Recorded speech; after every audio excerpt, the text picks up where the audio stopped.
We'll get started here, where today's session is going to be presented by Mr. Ron Lowry. I'll turn it over to Ron. Thank you. Thanks, Heather. Hey, everybody, thanks for joining us today, be it morning, noon, or evening, depending on what part of the world you're tuning in from. Really appreciate your participation in our webinars. So today we're going to be discussing the Diamond Doser, the F-500 Diamond Doser fire suppression system, how it can tie into either existing or new build sprinkler systems to enhance the fire protection either at your facilities or for your customers. So we'll get started. Just a little information about Hazard Control Technologies. We're headquartered in Fayetteville, Georgia. We've grown from just a local chemical manufacturer to, again, now we provide complete fire suppression, vapor mitigation, and containment control and delivery equipment like the Diamond Doser that we're going to talk about today. So we've got 29 years of experience. Out of that 29 years, 17 of those years are specifically around lithium-ion battery testing. So over 17 years of successful extinguishments and containment of lithium-ion battery fires. And we have systems on all 6 continents, protecting 6 continents with both F-500 and our fixed system applications.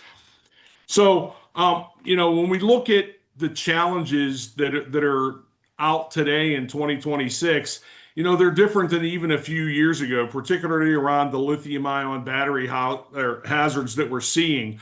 But as technology is advancing, it seems like the fire suppression hasn't been keeping up with that technology, be that synthetic materials, the green energy push with the lithium-ion batteries. And in a lot of cases, it's just mixed materials. We have it with, vehicles in the parking garage. It's not just the EVs. It could be a hybrid vehicle, the plug-in hybrid, where you would have the same issue with the lithium-ion battery, but now we're also adding fuel into that mix. So Class B in addition to the battery, and then the Class D metals that are included in those vehicles that are in there. So it's actually a multi-class hazard that we need to deal with, that in most cases there isn't a really good one-size-fits-all approach. If we look at even some of just from the past this year, in January and February, some of the headlines, there was a large fire at a food processing plant in Ohio. They think a lot of that fire and explosion was dealt with ammonia. So some of the chemicals that we're dealing with now, PT metals in January of this year in California, again, titanium and propane was involved there. So we have, the Class D metals along with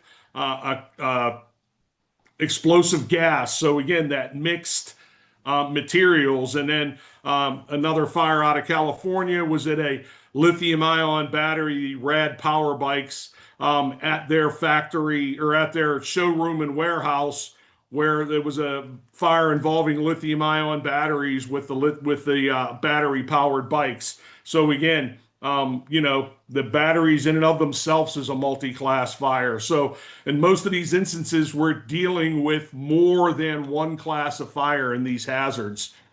We look at the structural risks that are involved, the modern combustibles that we're using, more plastics, rubbers, adhesives, and the chemicals that are involved, between carpeting and that type of material and the lithium-ion batteries, the lightweight construction that's being more and more being used, truss roofing, the I-joist floors, more of the OSB being used.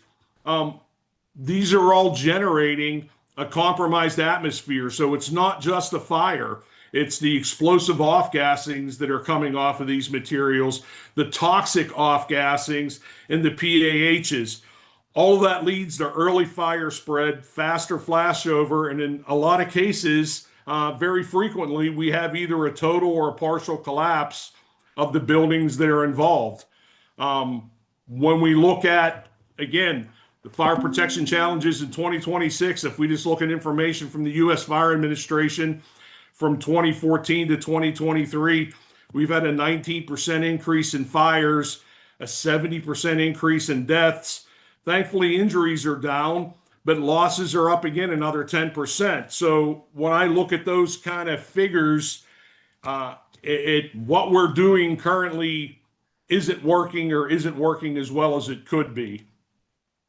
The current example, we had some of those other ones, but the Nashville, if you remember the fire back a couple months ago in June of 2025 in Nashville, in their parking garage, that led to a partial collapse of the parking garage. So fire came in June 10th.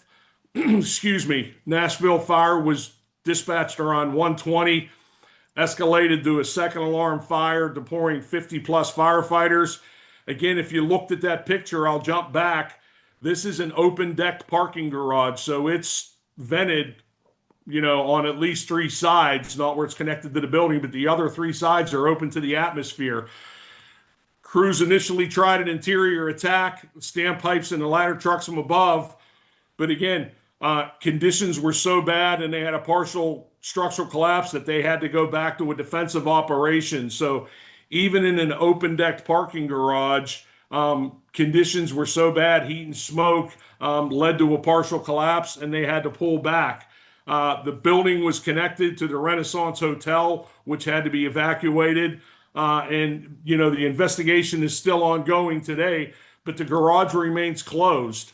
So here's a news story about the garage, and I'll tie this in, the actual news story in here in the next few slides. The downtown library parking garage is now closed and closed indefinitely. This is after our breaking news coverage of the massive fire, which caused a lot of damage to several levels of that garage, even leading to a partial collapse. Yeah, one of the more affordable parking options downtown, and we know those can be hard to find. So now we have a lot of commuters who are being forced to find alternatives. Fox 17 News' Madeline Nolan joining us live downtown with a look at what may be next.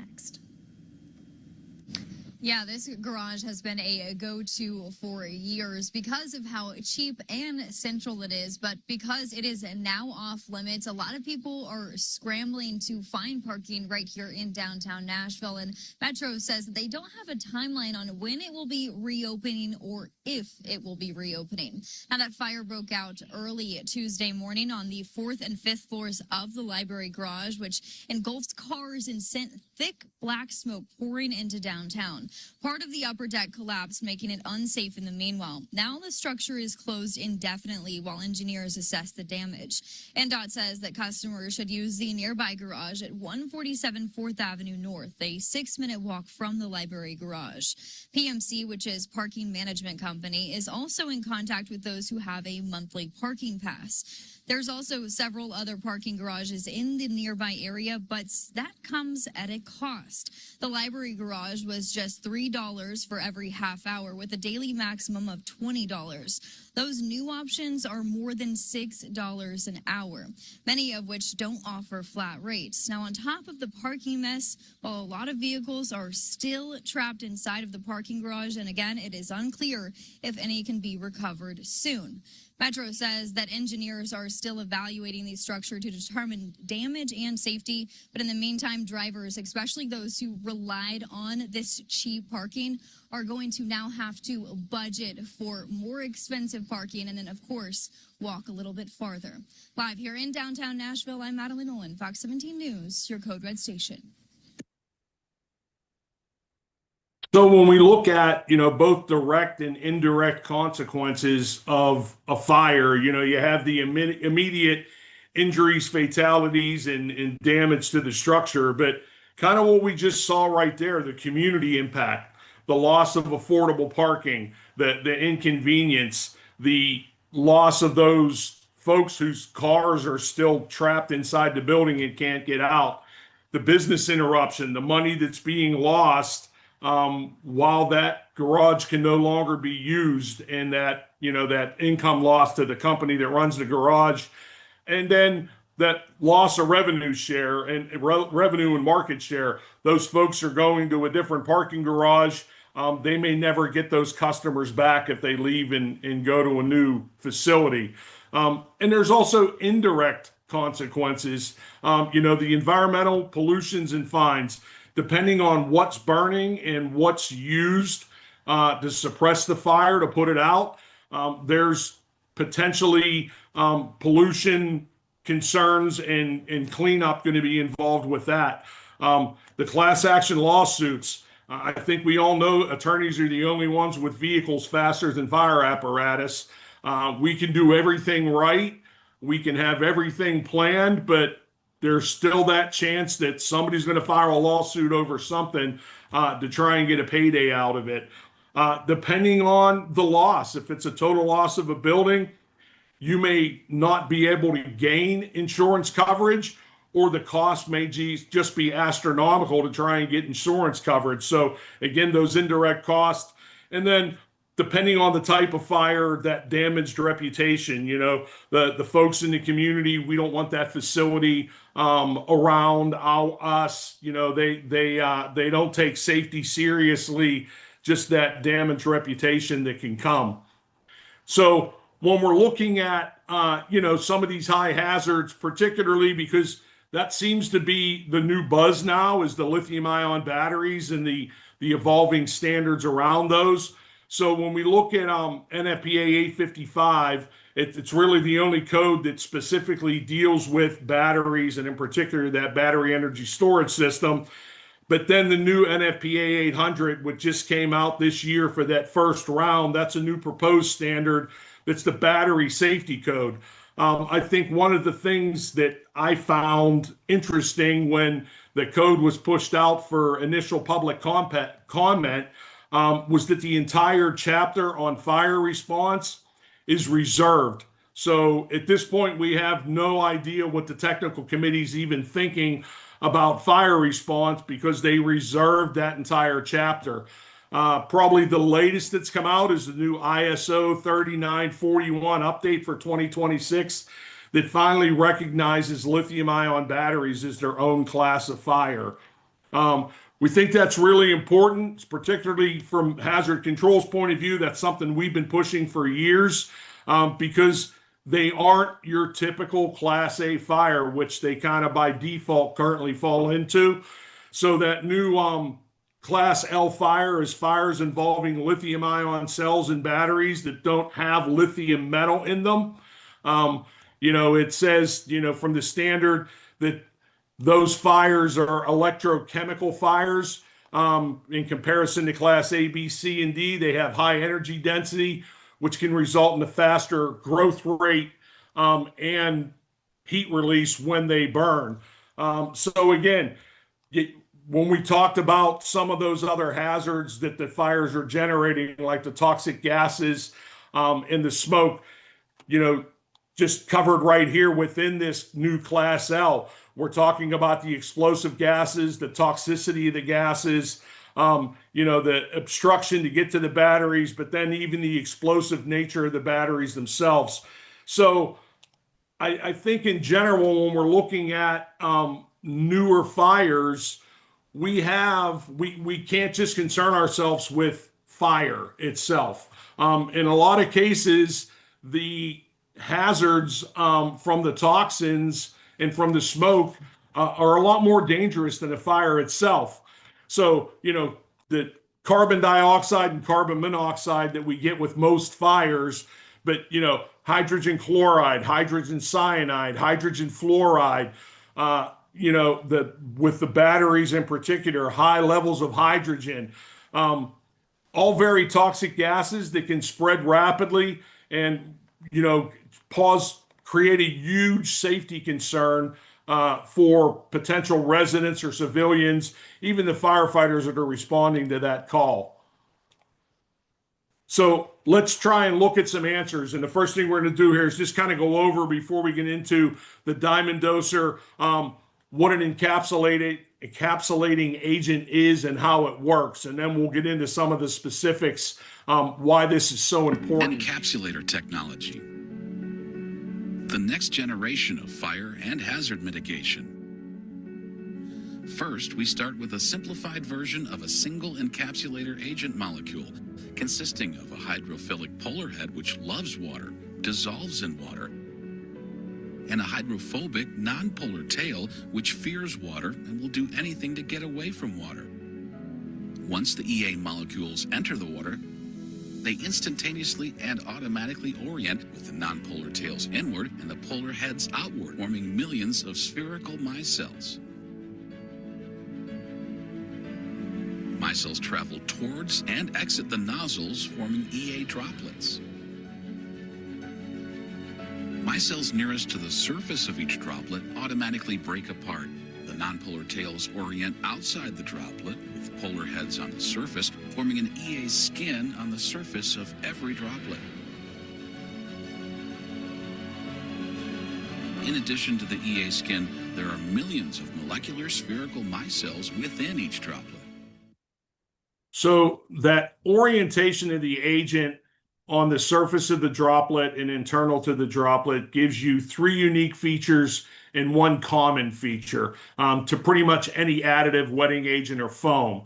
And that common feature is it's a surfactant. It makes water wetter. It allows greater penetration of the solution into burning material. So that's pretty much a common factor, but that's where the similarities end.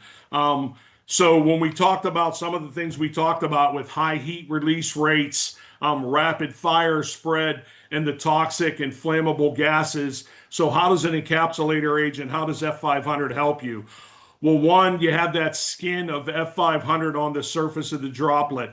So that skin works like a heat sink, grabbing those polar heads, absorb that heat energy and transfer it to the micelles within the water droplet. So if we're talking about plain water used in fire suppression, we know we're working with steam conversion.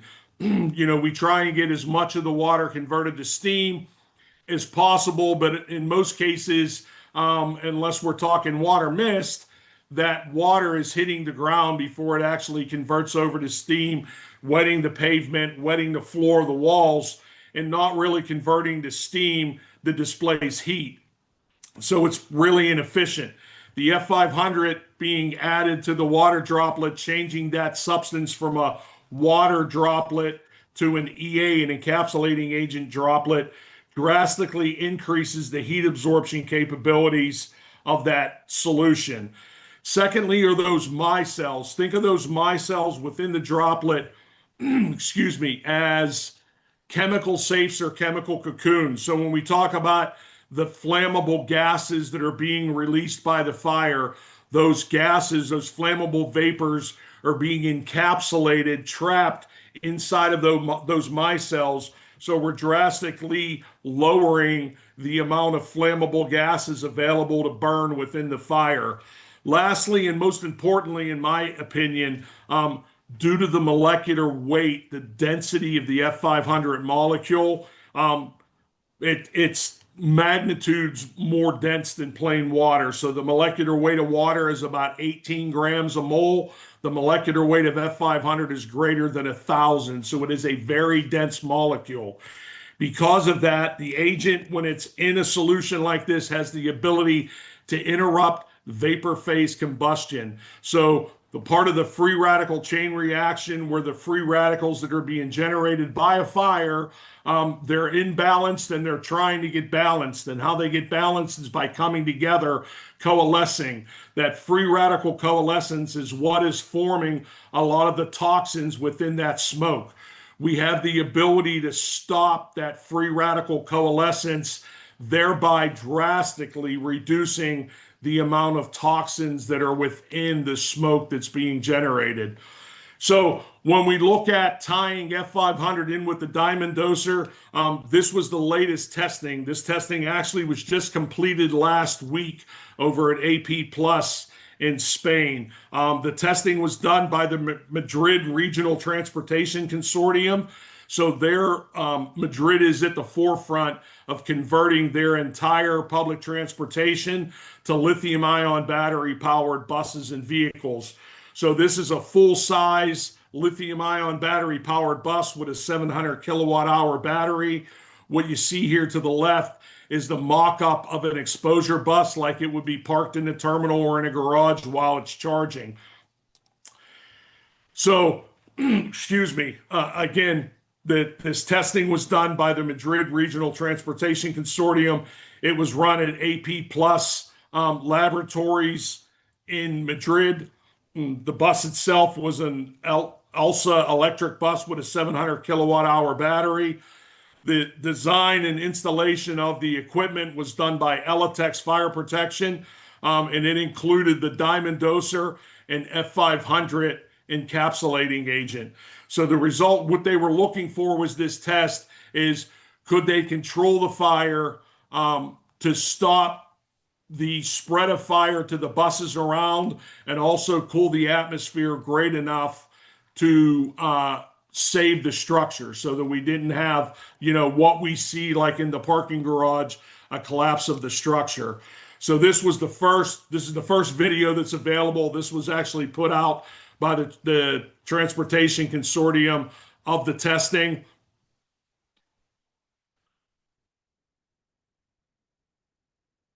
So the system is set up as a deluged suppression system.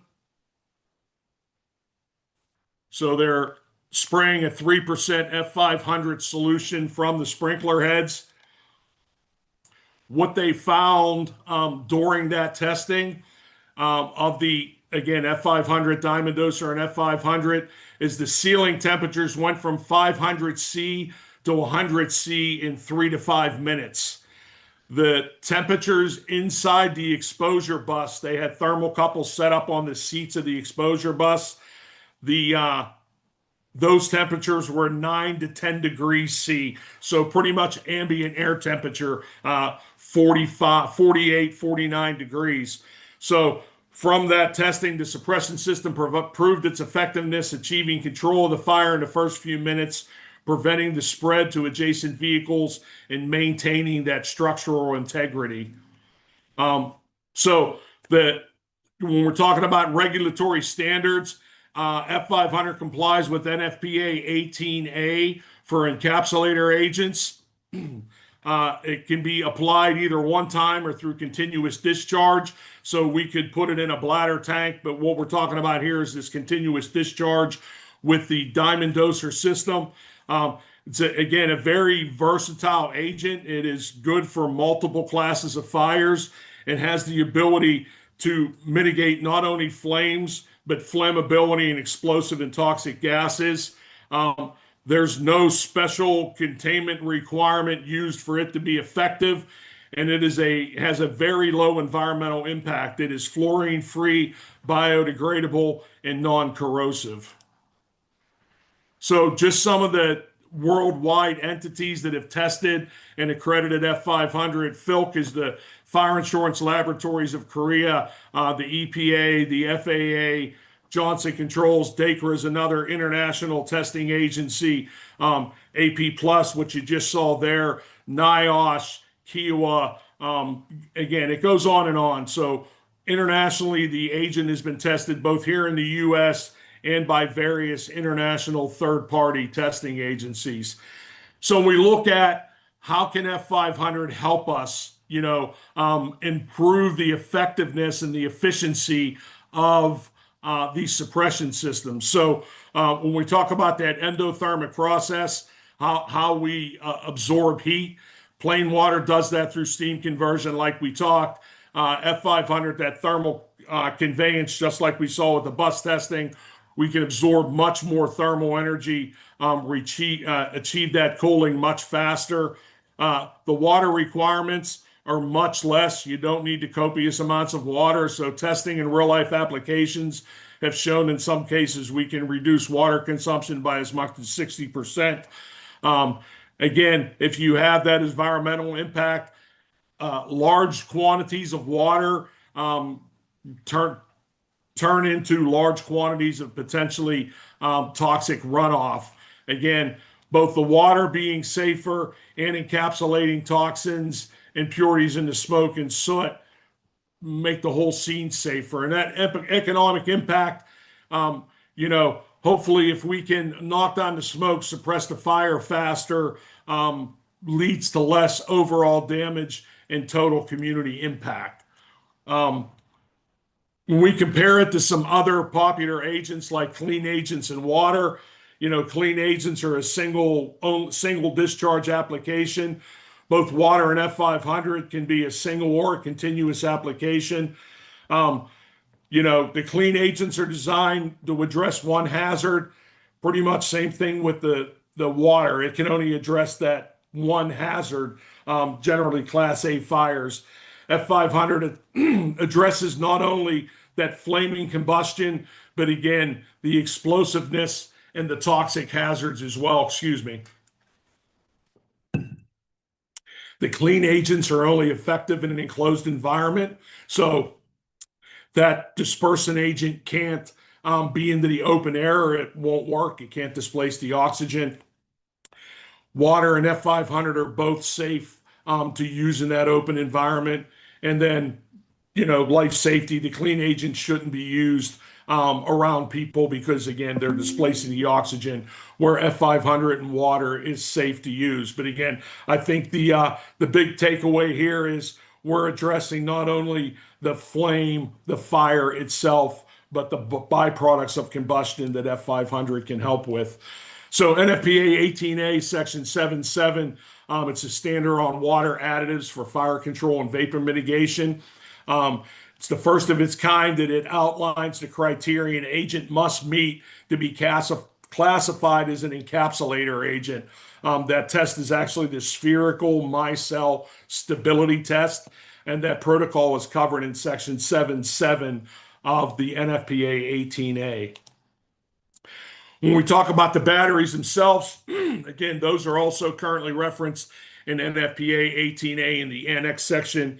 Annex 4.3 recognizes that extensive third-party testing that's been done with encapsulator agents for lithium-ion battery fires, showing encapsulation of electrolyte and reductions of explosive and toxic gases.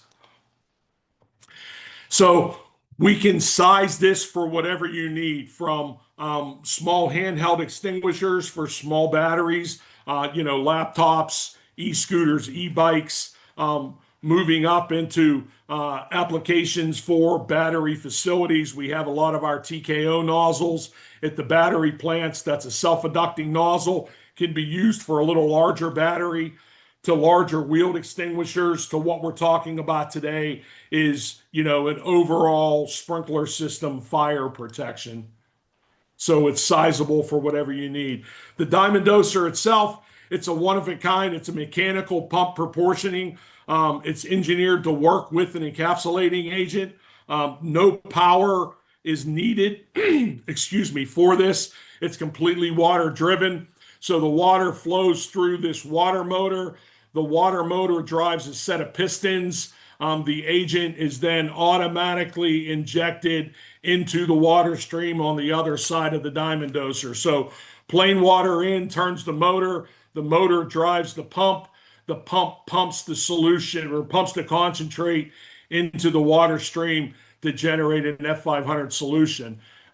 It gives you superior fire protection. Again, mitigates multiple classes of fires simultaneously. It gives you the ability to handle that three-dimensional fire. So, if we're talking about a Class B liquid, foams can't handle a three-dimensional fire. They can't form a blanket over it.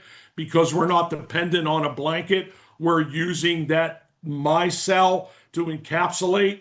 We're very effective in that three-dimensional environment, as well as the vapor and control, or the vapor encapsulation and containment of hazards. Reducing your environmental impact. We can set the unit up so when you're doing your yearly maintenance, you don't have to make a solution that has to be disposed of. We can run plain water through the doser and actually pump the concentrate directly back into the atmospheric tank, measure how much concentrate was generated based off of your water flow, and you can judge that the proportioner is proportioning accurately for the percentage of F-500 you need. So the only thing we're putting on the ground is water during that annual NFPA testing. You don't have to make a solution and have that solution be disposed of. Another great feature of the Diamond Doser is that it has very accurate proportioning over a very large flow rate. So in most cases, if we're talking about a bladder tank system, it has a fixed application. It needs so much pressure to discharge, and it has a maximum that it can do. So if we just look here as an example, the DD 1200, it'll flow from 48 gallons a minute to 317. So again, high flow range. If we go up here to the 4000, we're going from 106 GPM to over 1000 GPM. So again, very, very large flow range with very, very accurate proportioning. If you're, when we talk about folks that are using F-500, and in some cases our diamond doser, their companies are across the globe, Fortune 500, Fortune 100 companies, and beyond. If you're interested in some more virtual training, we have another webinar coming up on 3/11, particularly around just the protection of the lithium-ion battery life cycle from generation through use and recycling. We'll do this same presentation here at the end of March for those that missed it on the diamond doser system. And then again, we'll go back in April and talk about that same thing, that lithium-ion battery protection for the full life cycle of the battery. Again, hazard control technologies. Oh, sorry about that. That's what we have for the presentation. So I will go ahead and open up the Q&A, and let's see if we have any questions or what questions we do have.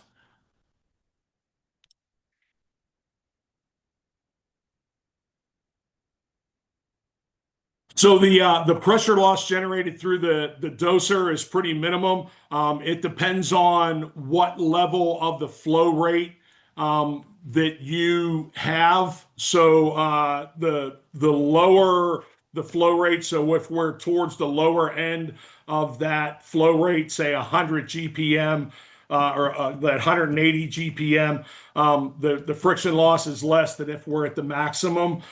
We do have charting on all that, so we have cut sheets for the diamond dosers that flow rate or that friction loss is calculated in, but it varies depending on the amount of water that's going through it. So currently the diamond doser is private labeled for us through FireMix.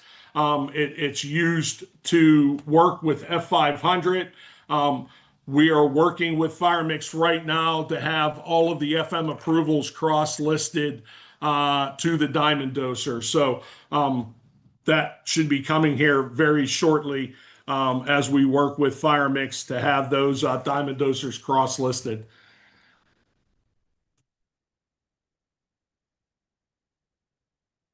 So the question around any plans to have UL testing of the systems, not sure if UL standard exists for the technology. You are absolutely correct. There is not a UL standard for the technology. There is that NFPA standard. Currently, we have no third party that will list F-500 because it's not their test, it's an NFPA test. I still look at it as we're at like the chicken or the egg type debate right now with things like UL. The agent is UL listed as a letting agent. We did that just so we could get a UL listing. We have various third-party reports showing that we also comply with the 18A standard 7.7 as an encapsulating agent. So unfortunately, I don't have a good answer for UL. We can't control what they want to do, so we're kind of at their mercy right now if they will ever develop a test protocol based off of 18A for encapsulator agents. Question here, is F-500 compatible with salt water? Yes, F-500 is compatible with salt, fresh, and brackish water. The diamond doser is as well. We can do either a bronze version if it's going to be used with brackish or salt water, or the standard version for fresh water. What type of maintenance is needed? Excuse me. Maintenance needed for the diamond doser. It comes with a ratchet type wrench. It just needs to be the water motor needs to be rotated monthly, just to ensure that there's no issues with it, that it's bound up.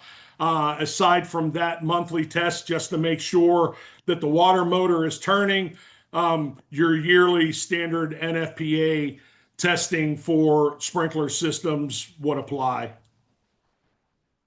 The standard proportioning percentages for the doser, some of the smaller units, we can set those up at either variable 0.5, 1, 3%.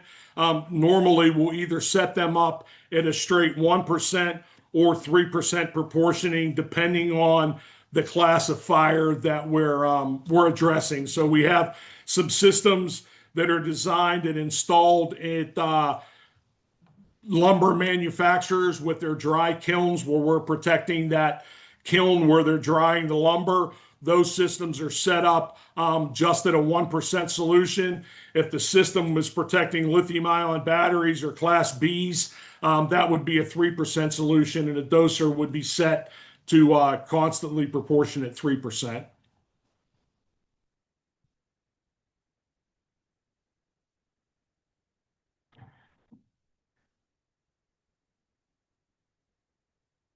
Any other questions?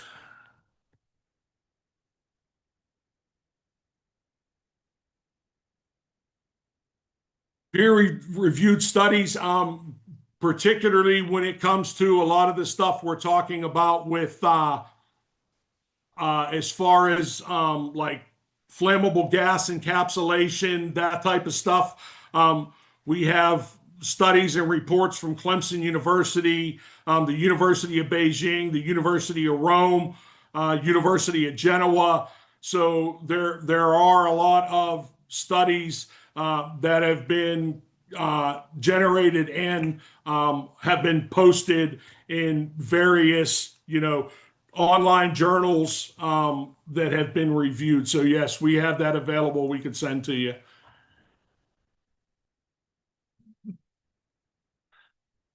Yes. So the question is from Jose Rodriguez. Are there examples of F-500 being set up on an NFPA 13 fire sprinklers in a warehouse?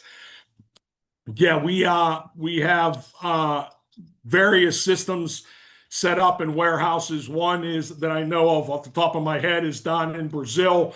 It's protecting in Embraer warehouse, the aircraft manufacturer, where kind of the same situation. The warehouse stores everything from composite materials to Class D metals, so they needed a good solution because they had, various classes of fire materials that they needed to protect. We also have quite a few installations in Michelin tire warehouses. I think we're up to 3 or 4 around the world for Michelin tire warehouses that were protected with F-500 and the Diamond Doser. We also, years ago, did a Goodyear tire warehouse in Memphis. So yeah, we have several examples where F-500 has been used in that warehouse type sprinkler environment.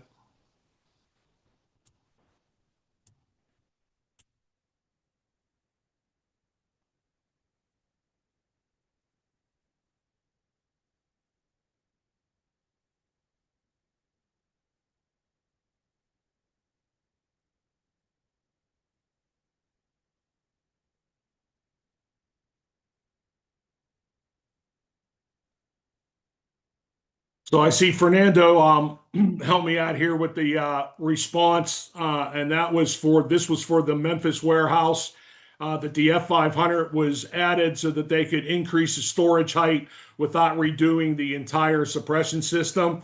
They used 1% F-500, and it proved to be equal or better than doubling the water density. So that's where I talked about a little earlier, where we can see a direct water savings would be in examples like that, where if we looked at to go with plain water. Another example of that, we did some testing with Dominion Energy for under turbine lube oil type fires.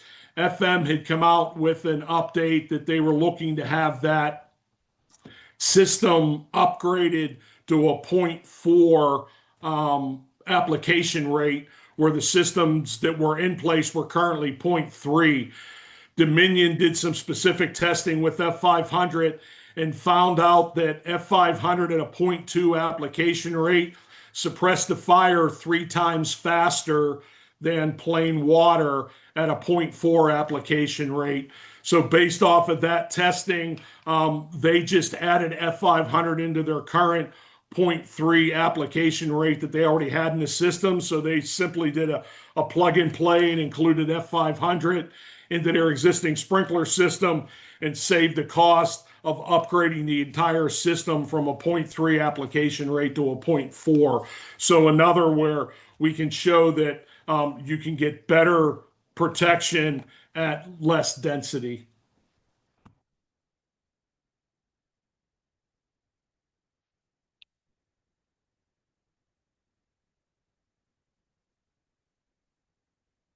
Any other questions?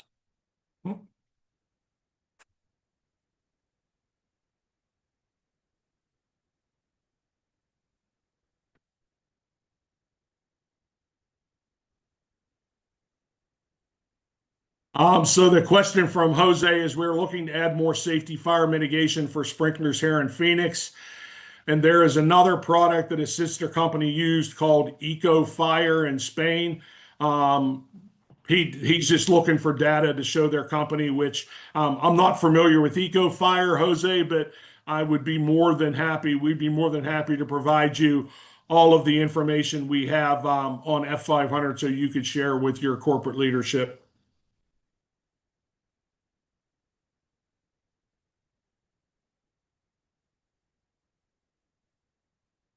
Yeah, again, if we're looking at, Jose just said they have lithium ion EV battery pack storage is what we work with. I can tell you we have systems in place currently for LH Battery, Altum. A lot of the battery plants, battery manufacturers are already using F-500, both in fixed systems and handheld applications. We have a ton of information around the lithium ion batteries that we could provide to you.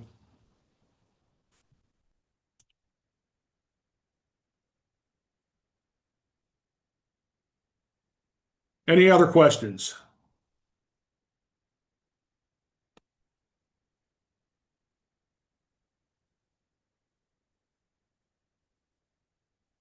I thank you all for your time. If we have no other questions, I'm just checking the chat right now to make sure we don't have any in there, which I don't see any. Well, again, thank you for your time. I hope you found this educational. We do these webinars every couple of weeks. We really enjoy spreading the message. Again, thank you for your participation, and we look forward to seeing you in the future at one of our other webinars.